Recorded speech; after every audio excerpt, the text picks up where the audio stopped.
ទោះបីជាយើងទៅមើលរឿងផ្សេងៗក៏ដោយក៏ប៉ុន្តែมันអាចផ្លេចបានទេថាពូលៀងរិនមួយថ្ងៃគឺជាពូលៀងរិនមួយជីវិតថ្ងៃនេះសូមប្រើប្រាស់អត្តសញ្ញាណគឺជាតារាស្មោះឋានសួគ៌សូមកហៅពូលៀងរិនទាំងអស់គ្នាចូលមកកាន់កសម្ព័ន្ធវិញមុននឹងចូលទៅកាន់សាច់រឿងក៏ដូចជារដងចឹងខ្ញុំនឹងរំលឹកអំពីរដូវកាលចាស់ៗជូនទៅកាន់អ្នកទាំងអស់គ្នានៅក្នុងរដូវកាលទី1តួអង្គឯកលីស៊ីងអិនបានរត់គេចចេញពីរាជវាំងរហូតជួបជាមួយនឹងគ្រូរបស់គេដែលមានឈ្មោះថាលោកពូយ៉ាងក៏បានចិញ្ចឹមបីបាច់ថែរក្សាគេជាមួយនឹងសិស្សប្អូនស្រីដែលមានឈ្មោះថាលោកលីងសៀនរហូតតតែពីរអ្នកនេះធំដោយឡែកលោកពូយ៉ាងក៏បានដឹងពីអត្តសញ្ញាណកូនសិស្សម្នាក់នេះគឺជាអាធិរាជដូច្នេះគាត់មិនចង់ឲ្យជីវិតកូនសិស្សរបស់គាត់ជួបនឹងបញ្ហាគ្រោះថ្នាក់គ្រាន់តែចង់ឲ្យគេរស់ស្រួលតែប៉ុណ្ណោះជាហេតុដែលគាត់មិនបានបង្រៀនក្បាច់គុណទៅកាន់លីស៊ីងអិនបន្តិចអញ្ចឹងហើយធ្វើឲ្យយានធានកាំងដែលជាមេកសម្ព័ន្ធពូលៀងរិនគាត់បានដឹងរឿងនេះទាំងអស់បន្តមកទៀតលោកពូយ៉ាងគាត់ក៏ចង់ចាក់ចេញពីកសម្ព័ន្ធមួយនេះយានធានកាំងគាត់ក៏បាននិយាយថាឯងត្រូវតែចងចាំឲ្យច្បាស់ពូលៀងរិនមួយថ្ងៃគឺជាពូលៀងរិនមួយជីវិតគាត់ក៏បានដាក់បេសកកម្មចុងក្រោយឲ្យទៅកាន់លោកពូយ៉ាងបើសិនជាគាត់អាចធ្វើបានគាត់នឹងឲ្យលោកពូយ៉ាងចាក់ចេញពីកសម្ព័ន្ធមួយនេះតែការក្បត់ជាមួយនឹងកសម្ព័ន្ធពូលៀងរិនគឺវាមិនស្រួលឡើយអ្នកទាំងអស់គ្នាដែលនៅក្នុងកសម្ព័ន្ធមួយនេះគិតច្បាស់ហើយឬនៅមុននឹងចូលជាមួយនឹងខ្ញុំជាចុងក្រោយយានធានកាំងក៏បានប្រើប្រាស់ជីវិតរបស់លោកពូយ៉ាងដើម្បីរុញឲ្យតួប្រុសរបស់យើងចូលទៅកាន់ពិភពគុណនៅក្នុងរដូវកាលទី2គឺជាការស្វែងរកកំណប់ឡង់ឈានហើយនឹងការបំបាក់មហាលៀងនេះគឺជានគរដែលដណ្ដើមអំណាចរបស់មហាថាងដូច្នេះយានធានកាំងគាត់បានរៀបចំគម្រោងជាច្រើនដើម្បីបំបាក់នគរមួយនេះជាចុងក្រោយក៏បានសម្រេចខ្សែរាជវង្សត្រកូលជូត្រូវបានបាត់បង់ជីវិតទាំងអស់មានជូយោវិនជូយោគួយជូវិនហើយនឹងជូយោចិនចង់បញ្ចប់នៃរដូវកាលទី2ប្រអប់ឡង់ឈានក៏ធ្លាក់នៅក្នុងដៃរបស់អ៊ូឆាងសខ្មៅបែបនេះហើយទើបចេញរដូវកាលទី3កាន់តែស៊ីជម្រៅជាមួយនឹងកំណប់ឡង់ឈាននៅក្នុងនោះបានបង្ហាញពីសម្ដេចត្រាញ់ជាច្រើនជាពិសេសជាមួយនឹងសម្ដេចឈីដែលមានឈ្មោះថាលីម៉ៅចិនគាត់ម្នាក់នេះគឺជាបងប្រុសបង្ការរបស់អធិរាជស្រីការបាត់ដំណឹងរបស់គាត់អស់រយៈពេលយូរគឺគាត់ចូលនៅក្នុងកសម្ព័ន្ធទាំង12នៃតំបន់ម៉ែវតែអ្វីដែលគួរឲ្យសោកស្ដាយបំផុតនោះគឺស្ថិតនៅក្នុងក្តារអុករបស់យានធានកា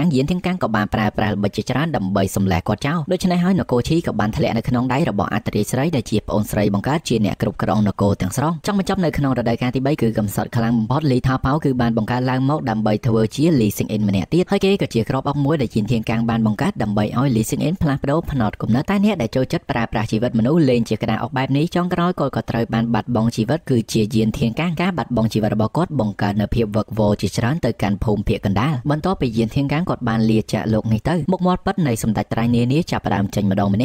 ក់មហិច្ឆតាចចកក៏លាក់លែងជាប់ទៀតដែរជាពិសេសជាមួយនឹងលីស៊ឺយៀននៅក្នុងរដូវកាលទី4លីស៊ីងអិនគេបានទុករឿងអ្នកផ្ទះរបស់គេចោលដោយទៅតំបន់ម៉ែវដើម្បីជួយរឿងអ្នកផ្ទះរបស់ឆាម៉ឹងកាន់តែចង់ដឹងលម្អិតអំពីគម្រោងការអាក្រក់រវាងលីស៊ឺយៀនជាមួយនឹងស្ដេចថ្មប់ដែលមានឈ្មោះថាឆេលីធ្លាប់ជាពូលៀងរិនម្នាក់បន្ទាប់ពីយានធានកាំងបាត់បង់ជីវិតទៅមហិច្ឆតាចចករបស់គាត់ក៏ចាប់ផ្ដើមបង្ហាញដែរចង់បញ្ចប់នៅរដូវកាលមួយនេះក៏ត្រូវបានសម្លាប់ដោយដៃឆាម៉ឹងផ្ទាល់ហើយនៅក្នុងរដូវកាលទី4នេះគឺជារដូវកាលដែលដកនៅជាប់អារម្មណ៍ខ្ញុំជានិច្ចមិនថារដូវកាលទី5និងទី6បង្រួបបង្រួមនគរបែបណាទេប៉ុន្តែខ្ញុំមិនអាចដកចិត្តចេញពីតំបន់ម៉ែវបានឡើយទេសភាពដ៏ស្អាតការប្រយុទ្ធគ្នាដោយប្រើប្រាស់សត្វល្អិតហើយនឹងអំពើអាបធ្មប់ការរស់នៅរបស់ប្រជារាស្ត្រនៅក្នុងតំបន់អាតកំបាំងដែលគេហៅថាកសម្ព័ន្ធទាំង12បទចម្រៀងនៅក្នុងរឿងនៃជនជាតិភាគតិចហើយអារម្មណ៍របស់ខ្ញុំក៏បានបញ្ជាក់ថានៅក្នុងរដូវកាលទី7នេះគេអាចធ្វើស្រដៀងនឹងរដូវកាលទី4តែគេបានចាប់ផ្ដើមហើយជាមួយនឹងបទភ្លេងនៅតំបន់ម៉កបៃបើចង់ដឹងកាន់តែលម្អិតទៀតមើលនៅក្នុង comment បាននៅក្នុងរដូវកាលទី5វិញគឺជាការបញ្ចុះបញ្ចូលដោយយកពូលៀងរិនមកប្រើប្រាស់រីឯនៅក្នុងរដូវកាលទី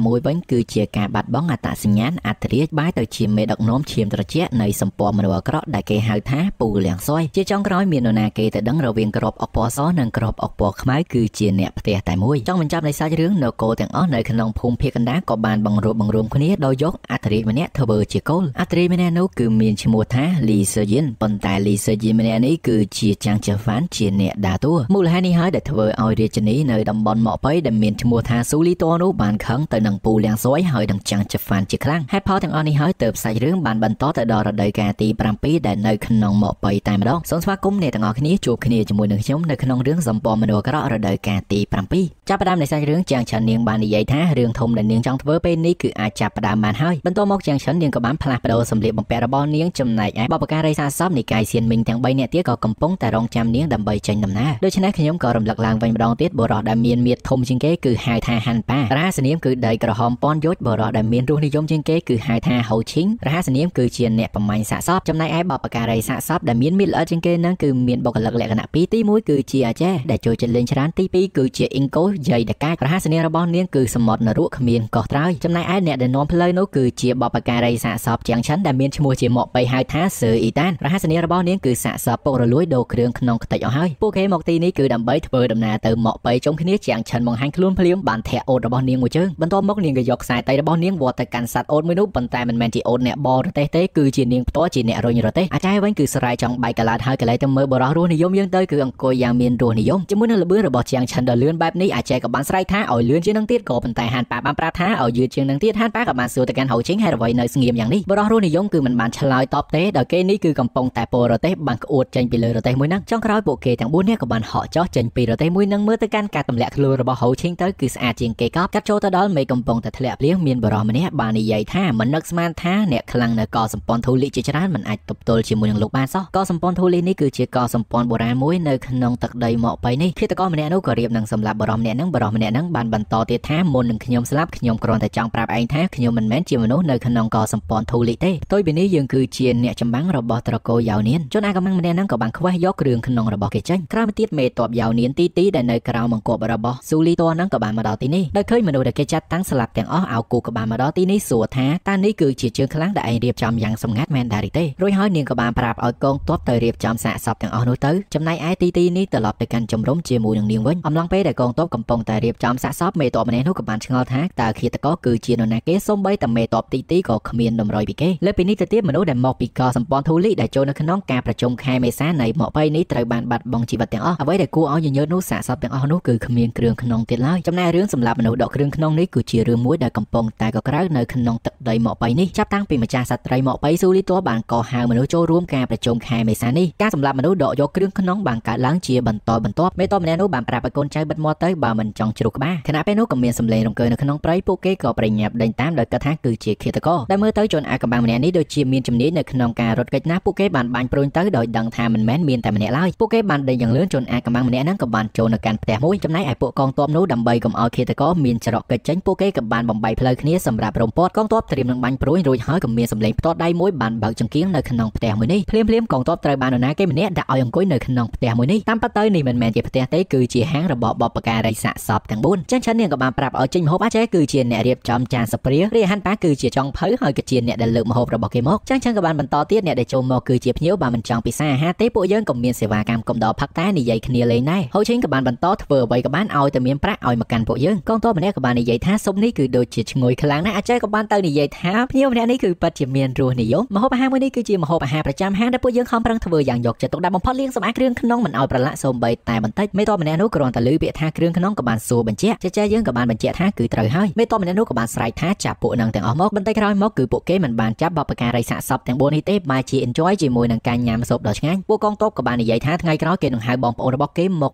10-80នាក់ដោយសារតែការញ៉ាំអាហារមុននេះគឺមិនយកប្រាក់ឡើយអាចារ្យបានលាកងទ័ពទាំងអស់នោះយ៉ាងគួរសមបំផុតរួចហើយក៏បកមកវិញស្ដីបន្ទោសទៅកាន់បបការីសាកសពដទៃទៀតបើកហាង5ថ្ងៃហើយសូម្បីតែប្រាក់1សេនក៏មិនទាន់បានដែរតែកំណត់ដ៏ស្មូររបស់នរណាគេនិយាយថាតាក់មួយសិនចាំរកលុយតាមក្រោយពេលនេះលុយក៏វាគ្មានដែរយ៉ាងណាមកយើងចង់សួរពួកឯងថាហាងមួយនេះនៅបើកទៀតឬមួយក៏អត់កន្លែងនេះគឺខ្ញុំនិយាយលឿនបន្តិចហើយដោយសារតែតួអង្គម្នាក់ហ្នឹងនិយាយលឿនដែរចឹងក៏បានឆ្លើយតបថានៅបើកទៀតតែពេលនេះនាងចូលកេងសិនហៅឈិងជាមួយនឹងហានប៉ាក៏បានយល់ស្របនឹងកំណត់មួយនេះអាចារ្យគឺកាន់តែខឹងទៀតហើយបានស្ដីបន្ទោសទៅកាន់បបការីសាកសពទាំង3ម្នាក់គឺពិតជាមុខក្រាស់ណាស់ពេលនេះនៅមានអារម្មណ៍ដេកទៀតចំណាយចេញរាល់ថ្ងៃប៉ុន្តែចំណូលវិញគ្មានសូម្បីតែមួយថ្ងៃហើយប្រាក់មួយផ្នែកធំគឺជាប្រាក់របស់ខ្ញុំទៀតឥឡូវនេះចាំខ្ញុំនិយាយឲ្យពួកឯងស្ដាប់តកអីអស់មួយតម្លឹង7សេនឡើងមកអស់7តម្លឹង6សេនហើយនៅថ្លៃជួលដីទៀតគឺអស់15តម្លឹងហានប៉ាបាននិយាយថាថ្លៃនេះគឺជាបញ្ជីរបស់ខ្ញុំអញ្ចឹងអាចារ្យក៏បានយកសិភៅផ្ទះក្បាលហានប៉ាឲ្យអត់ត្រូវសងគេទេការប្រាក់មួយខែ1តម្លឹង7សេនចំណែកប្រាក់ដើមវិញគឺ3តម្លឹង4សេនបូកចូលគ្នាគឺ4តម្លឹង1សេនមិនមែនទេគឺជា5តម្លឹង1សេនហើយបូកបញ្ចូលជាមួយនឹងថ្លៃដីថ្លៃស៊ីជាមួយនឹងថ្លៃចំណាយនៅក្នុងហាងថែមទាំងអាដំបូលបកាច់យកនេះទៀតពេលនេះគ្មានលុយសូម្បីតែធ្វើវាបបការីសាកសពទាំង4មិនត្រឹមតែក្រទេថែមទាំងរហាមចំពាក់បំណុលជំទឹះទៀតអាចារ្យកំពុងតែស្មុគស្មាញឃើញជាងឆាន់នេះសម្រាប់យ៉ាងស្រួលនាងក៏បានចាប់ចោកជាងឆាន់ទៅលើដំបូលនាងបានបន្តគម្រាមទៅកាន់ហានប៉ានិងហូឆេងទៀតបើគ្មានមធ្យោបាយរកភ្ញៀវទេពីនេះឯងក៏កិច្ចមិនរួចដែរហូឆេងក៏បានតបថាមនុស្សដែលយើងរកមិនមែនជាភ្ញៀវទេគួរណាតែរកឃាតករវិញបបការីសាកសពទាំង3នាក់ក៏ចាប់ផ្ដើមជីកឬជីកគល់ហេតុអ្វីយើងមិនអាចរកចំណូលបានដោយសារតែឃាតករយើងមកដល់ទីនេះយូរប៉ុណ្ណាហើយកន្លះខែជាងហើយចោះឃាតករចាប់ផ្ដើមសម្លាប់មនុស្សតាំងពីពេលណាចាប់តាំងពីថ្ងៃទី2ដែលយើងមកដល់ទីនេះចោះតម្រុយរបស់ឃាតករវិញជើងខ្លាំងរបស់មកបីត្រូវបានគេដកយកគ្រឿងក្នុងរឿងនេះប្រកាសជាមានរឿងអាចកំបាំងនៅពីក្រោយភ្លាមនោះហាន់ប៉ាគេក៏បានដាក់ការសង្ស័យទៅលើអាចេតែម្ដងដោយសារតែបបការីសាកសពអ៊ីងកូគឺមានរហស្សនាមថាសមុទ្រនរកគ្មានកោះត្រើយដោយសារតែសមុទ្រនរកដោយសារតែគ្មានកោះត្រើយបូកចូលគ្នាទៅគឺជានាងជាឃាតករអាចេក៏បានសួរទៅវិញតើឯងសំអាងអ្វីថាយើងជាឃាតករចោះឯងវិញមានរហស្សនាមដីក្រហមពណ៌យោជថាមិនស្រួលឯងគឺជាអ្នកដាក់រំសេវបំផ្ទុះគ្រឿងក្នុងរបស់គេផងហាន់ប៉ាបានតបថាគេចាក់ចេញពីផ្ទះមកទីនេះគឺដើម្បីរកស៊ីមិនមែនសម្លាប់មនុស្សទេអាចេនោះក៏តបទៅវិញថា យើងក៏រកស៊ីដូចគ្នាឯងមើលការចំណាយប្រាក់របស់យើងទៅក៏អីគឺជាយើងជាអ្នកធ្វើដំបូងគឺជាយើងជាអ្នកជួសជុលតែឯងសម្អាងអ្វីថាយើងនេះគឺជាឃាតករដូច្នេះហើយពីអ្នកគេក៏បានសម្របសម្រួលគ្នាដោយឈប់ដាក់ការសង្ស័យទៅកាន់គ្នាតែមើលទៅកាន់ដៃរបស់អាចេទៅគឺបានត្រៀមព្រួយសម្រាប់ចាក់ហាន់ប៉ាចំណែកហាន់ប៉ាវិញក៏បានត្រៀមតាំងតោសម្រាប់កាប់អាចេដែរគាត់ចោះកន្លងពីអ្នកគេក៏បានដាក់ការសង្ស័យទៅកាន់មនុស្សដែលទិញគ្រឿងក្នុងចូលមកកាន់ហាងគឺជាបបការីសាកសពហូឈីងពួកគេបានយកសភាវុធជាច្រើនដើម្បីគម្រាមហូឈីងមើលទៅកាន់ហូឈីងទៅគឺនៅស្ងៀមណាស់ច្បាស់ណាស់គឺយើងខ្លាចឈាមអញ្ចឹងហើយកាន់តែមិនមែនជាយើងទៀតម្នាក់ក៏ចាប់ផ្ដើមដាក់ការសង្ស័យទៅកាន់ជាងឈិនម្ដងអាចេនោះគឺបកាយកើតខ្លាំងមែនតើថារឿងធំដែលជាងឈិនចង់ធ្វើនោះគឺមកទីនេះដើម្បីសម្លាប់មនុស្សខ្វះយកគ្រឿងក្នុងមូលហេតុគឺជួយសន្សំសំចៃពួកគេនៅក្នុងការចំណាយរាហានប៉ាគិតថាជាងឈិនតែងតែស្វែងរកមនុស្សដើម្បីបង្ហាញគម្ពីរឋានសួគ៌នរកទាំង9ប៉ុន្តែគ្មានម្នាក់ណាដែលបានជោគជ័យឡើយដូច្នេះពេលនេះនាងមកបីប្រហែលជាចង់សម្រាកហើយយើងក៏បានឃើញមុខពេញរបស់ហានប៉ាដែរចំណែកហូឈីងក៏បាននិយាយថានាងយកលេសមកប្រជុំខែមេសានេះគោលដៅរបស់នាងប្រហែលជាចង់ស្វែងរកអ្នកបន្តវឹកហាត់ទៀតហើយអាចេក៏បានបន្តទៀតថាគម្ពីរឋានសួគ៌នរកទាំង9គឺពោពេញទៅដោយចំហាយធាតុជីងអ្នកដែលវឹកហាត់គម្ពីរមួយនេះបើសិនជាមិនអាចរក្សាអារម្មណ៍ឲ្យស្ងប់ឬមួយក៏ឲ្យភាពស្អប់និងសម្លាប់ចូលមកកាន់ខ្លួនប្រាណរបស់គេប្រកាសណាបុគ្គលម្នាក់នោះនឹងងាយស្រួលដើរចូលទៅកាន់ផ្លូវបិសាចហើយចំហាយបិសាចទាំងអស់នោះនឹងធ្វើឲ្យគេស្លាប់ហាន់ប៉ាបានបន្តទៀតដូច្នេះនាងចាត់ការអ្នកវឹកហាត់ម្នាក់នោះមុនរួចហើយដកយកគ្រឿងក្នុងរបស់គេដើម្បីបំបត្តិផុសតាំងហូឈីងបានបដិសេធជាមួយនឹងគំនិតរបស់ហាន់ប៉ាហើយអាចេស្របពេលនោះក៏មានសាកសពមនុស្សម្នាក់ធ្លាក់មកពីខាងលើហូឈីងគេក៏បានទៅមើលសាកសពមួយនោះឃើញថាគ្រឿងក្នុងត្រូវបានគេដកយកចេញទៅទៀតហើយអាចេគឺកាន់តែឈឺក្បាលទៀតហើយដោយសារតែដំបូងគឺទៅតែធ្វើហូឈីងគេក៏បានឡើងមកកាន់ដំបូងផ្ទះជាងឆាន់បានប្រាប់ថាគឺជាអ្នកខាងលើជាអ្នកគប់មកទេហូឈីងនៅតែមិនជឿជាងឆាន់ក៏បានស្រែកថាអ្នកដែលនៅខាងលើនោះគប់របស់ចោះមកម្នាក់នេះគេចង់រកដោយគ្មានការឆ្លើយតបមកវិញហូឈីងជាមួយនឹងជាងឆាន់ក៏បានដណ្ដើមគ្នាឡើងទៅមើលហូឈីងគេទទូចថាគេចង់ទៅមើលជាងឆាន់បានឆ្លើយតបទៅវិញដើម្បីទៅហាងគេត្រូវតែស្វែងរកឲ្យឃើញហូឈីងបានចំអកទៅកាន់ជាងឆាន់ថាបើទំនេរនាងធ្វើការងារនៅក្នុងហាងទៅជាងឆាន់នាងក៏បានខឹងដោយសារតែហូឈីងថានាងនេះគឺមិនដែលធ្វើការងារអ្វីឡើយហូឈីងក៏បានបញ្ជាក់គឺជាខ្ញុំអ្នកនិយាយដូច្នេះហើយការប្រយុទ្ធរវាងបបការីសាសទាំងពីរក៏បានចាប់ផ្ដើមមើលទៅហូឈីងពេលនេះអាចចេញសមត្ថភាពទាំងអស់ដែរឬទេបានដាក់ជាងឆាន់ត្រូវមួយខ្លយរបស់គេជាងឆាន់ក៏បានដកយកអាវុធគួរស្គាល់របស់នាងហូឈីងបានសួរថាក្រែងថារបស់មួយនេះគឺជារបស់សំណប់ចិត្តនាងអីហេតុអ្វីនាងប្រើនៅពេលនេះហើយនាងមកបីមានគោលបំណងអ្វីផ្សេងទៀតជាងឆាន់បានសួរទៅវិញតាំងពីពេលណាមកឯងចេះសួរច្រើនម្លឹងរួចហើយពីនេះគេក៏ចាប់ផ្ដើមបន្តប្រយុទ្ធទៀតអាចេក៏បញ្ញាប់ឡើងមកលើថាឲ្យវាយហូឈីងនឹងទៅវាយហូឈីងនឹងទៅដោយសារតែវានេះសម្លាប់សៀវហងរបស់ខ្ញុំអ្នកដែលចាំសៀវហងគឺជាសត្វរយរបស់អាចេរៀបនឹងធ្លាក់ចុះហូឈីងក៏ប្រញាប់ទៅចាប់នាងមកដោយឡែកអាចេនាងឃើញការប្រយុទ្ធពីរនាក់នេះធ្វើឲ្យក្បឿងរបស់នាងខ្ទេចនាងក៏បានស្រែកថាក្បឿងសំណប់ចិត្តរបស់ខ្ញុំអើយជាងឆាន់ក៏បានចំអកទៅកាន់ហូឈីងគ្មានរីកចម្រើនអ្វីបន្តិចសោះឯនេះគឺនៅតែគ្មានរសនិយមលើបែបនេះអាចេក៏បញ្ញាប់ទៅទប់មាត់ជាងឆាន់ថាហូឈីងនេះគឺជាមនុស្សដែលមានរសនិយមណាស់ដោយឡែកហូឈីងបានលឺហើយនរណាគេហ៊ានតែថាគេនេះគ្មានរសនិយមប្រកាសជាមានរឿងកំហឹងរបស់ហូឈីងពេលនេះគឺពេញខ្លួនតែម្ដងប្រយុទ្ធជាមួយនឹងជាងឆាន់ចង់ស៊ីសាច់ហត់ឈាមដោយឡែកពេលនោះប៉ប៉ែមួយក៏បានហោះឡើងអាចេបានស្រែកថាដឹងខ្លួនឡើងពួកឯងចុះវាយគ្នាទៅប៉ប៉ែដែលខ្ញុំខំចិញ្ចឹមពេលនេះត្រូវបានពួកឯងធ្វើឲ្យមានរបួសហើយប៉ុន្តែបបការីសាកសពទាំងពីរនាក់នេះក៏មិនបានស្ដាប់ទេពេលនោះហាន់ប៉ាក៏បានស្រែកថាមានរឿងអ្វីកើតឡើងអាចេបានហាមឃាត់ហាន់ប៉ាកុំចូលមកឲ្យសោះតែពេលនេះអ្វីគ្រប់យ៉ាងហួសពេលអស់ទៅហើយហាន់ប៉ាដាក់តែមួយដៃតែប៉ុណ្ណោះដំបូងផ្ទះដែលអាចេខំប្រឹងប្រែងជួសជុលក៏បានខ្ទេចខ្ទីអាចេក៏បាននិយាយទាំងកំសត់ថាទីកន្លែងនេះគឺជាទីកន្លែងដែលពោពេញទៅដោយមនោសញ្ចេតនារវាង4នាក់យើងកាលពីនៅវ័យយុវជនពីបាក់ណាតម្រាំតែមកដល់ពេលនេះយើងមិនអាចឲ្យវាខ្ទេចបានឡើយឬមួយក៏បបការីសាកសពទាំង4នាក់វាយគ្នាហើយទៅនិយាយគ្នាតាមក្រោយអត់ទេខ្ញុំចង់បញ្ជាឲ្យមនុស្សគ្រប់គ្នានៅក្នុងលោកបានដឹងថាសូម្បីតែពួកយើងនេះក៏មានមនុស្សធម៌ដែរចាប់ពីពេលនេះទៅពួកយើងឈប់បន្តគ្នាទៅវិញទៅមកគួរតែចាប់ផ្ដើមមើលខ្លួនឯងឡើងម្ដងទៀតនាងបាននិយាយប្រាប់ហូឈីងថាគឺជាកំហុសរបស់នាងដែលបន្តហូឈីងថាសម្លាប់សៀវហងហើយមិនគួរណាយកព្រួញតកទៅប្រជុំហាន់ប៉ាឡើយកាន់តែមិនគួរដាក់ការសង្ស័យចាងឆាន់នេះគឺជាអ្នកសម្លាប់មនុស្សទៀតចាងឆាន់បានតបទៅវិញនាងក៏មានកំហុសដែរកំហុសរបស់នាងនោះគឺនាងខ្ជិលពេកសុកទៅរករឿងហូឈីងវាយគ្នាលេងមើលទៅកាន់បរិះរស់និយមទៅបានឆ្លើយតបទាំងមានរស់និយមថាខ្ញុំនេះវិញគឺល្អគ្រប់យ៉ាងគ្មានកន្លែងណាទាស់សំបីតែបន្តិចឆ្លៀតនៅក្នុងពេលនេះហាន់ប៉ាក៏ចង់និយាយប្រាប់អ្នកទាំងអស់គ្នាថាប្រពន្ធរបស់គេបានសរសេរសម្បត្តិឲ្យគេត្រឡប់ទៅផ្ទះវិញដោយសារតែនាងអបសក់ខ្លាំងណាស់រាជកូនរបស់គេវិញក៏ដល់វ័យសម្រាប់ចូលសាលាដែរខ្ញុំដឹងថាម្នាក់មិនងាយនឹងហើបមាត់ឡើងទេប៉ុន្តែនៅក្នុងចិត្តរបស់ខ្ញុំគឺដឹងច្បាស់ថាអ្នកទាំងអស់គ្នាប្រកាសជាត្រូវការខ្ញុំ4អ្នកយើងម្នាក់ក៏មិនអាចខ្វះបានឡើយហាន់ប៉ាកំពុងតែត្រាម៉ាសុកជាងចឹងក៏បានប្រាប់ឲ្យគេទៅចោះបាយមានភារកិច្ចឯងឆាប់ប្រាប់មកគ្រួសារសំខាន់ជាងរួចហើយពួកគេក៏បានរៀបចំឲ្យបានឲ្យហាន់ប៉ាត្រឡប់ទៅកាន់ភូមិភាគកណ្ដាលជួបប្រពន្ធរបស់គេវិញទៅគ្រាន់តែវ៉ាន់ឲ្យហាន់ប៉ាយកទៅវិញនោះគឺមួយរទេះសេះហើយនៅពេលដែលហាន់ប៉ាចាក់ចេញទៅអាចារ្យក៏បាននិយាយថានៅក្នុងចិត្តរបស់គេដូចជាមានអារម្មណ៍អឡោះអាល័យហាន់ប៉ាហូឈីងក៏បាននិយាយបកទៅវិញពេលនេះគេមានគ្រួសារហើយម្យ៉ាងទៀតជីវិតម្ន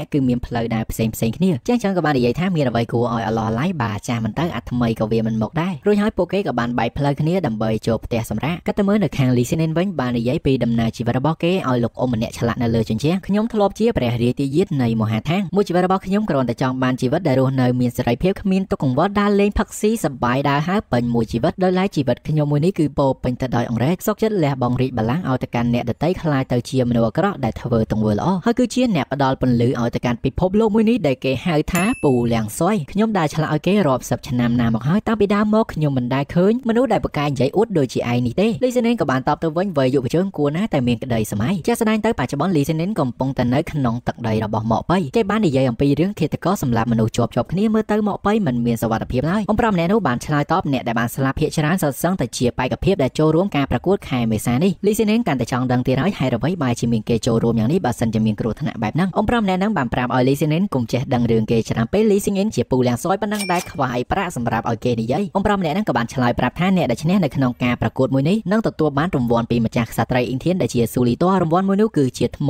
ប៉ាលីងដែលមានប្រភពមកពីភ្នំយីងហើយភ្នំយីងនេះគឺជាភ្នំដ៏អាចកំបាំងនៅក្នុងម៉កប៉ៃលីសេនីនក៏បាននិយាយជាមួយនឹងពូលៀងរិនថាទៅពួកយើងទៅភ្នំយីងនៅខាងក្រៅប្រជារាស្ត្រប្រញាប់រត់យ៉ាងលឿនពួកគេរត់នេះគឺដោយសារតែឃើញសាកសពទាំងអស់ហ្នឹងគឺសុទ្ធតែគ្មានគ្រឿងក្នុងអ្វីដែលគួរឲ្យខ្លាចនោះខ្លាចថាឃាតករកំពុងតែនៅលើភ្នំនេះពួកគេប្រញាប់ចុះពីភ្នំរាយការណ៍ប្រាប់រាជរដ្ឋាភិបាលនៅខាងជនអាកំបាំងម្នាក់នោះក៏ត្រូវបានដេញតាមដោយកងទ័ពរបស់ម៉កប៉ៃកងទ័ពម៉កប៉ៃបានបុកអ៊ំប្រុសដែលចម្លាក់មុនហ្នឹងជនអាកំបាំងម្នាក់ហ្នឹងក៏ត្រូវបានកងទ័ពដាក់ត្រូវមួយព្រួញឲ្យដួលនៅលើដីមើលទៅកាន់គេទៅដូចជាត្រូវរបួសធ្ងន់ខ្លាំងណាស់ជាចុងក្រោយក៏ត្រូវបានកងទ័ពដាក់ប្រមាណព្រួញផ្ទប់ទៅនឹងដើមឈើបន្ទាប់មកពួកគេក៏ស្ដាប់ឮសំឡេងបរសេះមកក៏បានដកថយចេញពីទីនេះនៅខាងស៊ីសៀងនោះនាងក៏បានមើលឃើញអំពីសាកសពនៅទីហ្នឹងកូនចៅមរាយការប្រាប់ថាជើងខ្លារបស់ម៉កប៉ៃទាំង3នាក់នៅខាងក្នុងព្រៃនេះត្រូវបានសម្លាប់ហើយដកយកគ្រឿងក្នុងដែរចំណែកឯកងទ័ពមួយកងទៀតក៏បាននាំយកជនសង្ស័យដែលជាមនុស្សដែលត្រូវបានកងទ័ពមួយខាងទៀតបាញ់ព្រួយត្រូវនឹងយកមកទីនេះកន្លែងទៅមើលនៅខាងស៊ូលីតវិញពេលនេះនាងកាន់តែឈឺក្បាលទៀតហើយដោយសារតែក្រុមមន្ត្រីបានថាឲ្យនាងដោយសារតែការបើកអង្គប្រជុំខែមេសានេះធ្វើឲ្យមនុស្សស្លាប់ជាច្រើនក៏សម្ព័ន្ធដ